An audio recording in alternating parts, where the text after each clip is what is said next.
যদি কাঁদতে হয় দুনিয়ার কারো জন্য নয়, আল্লাহর জন্য কাঁদো।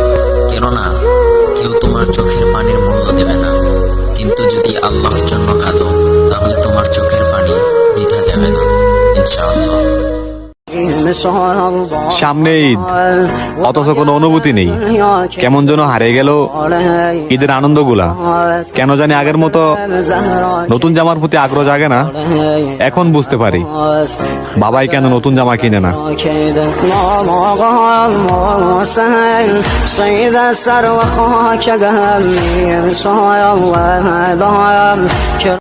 পরিস্থিতি যাই হোক, সর্বদা আলহামদুলিল্লাহ বলতে শেখো। কারণ দুনিয়া যদি শান্তির জায়গা হতো তাহলে আল্লাহ জান্নাত তৈরি করতো না।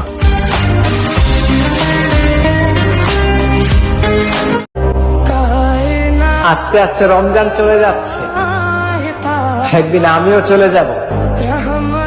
আপনার মনে যদি কখনো কষ্ট দিয়ে থাকি, আল্লাহর ওয়াস্তে কি ক্ষমা পাবো?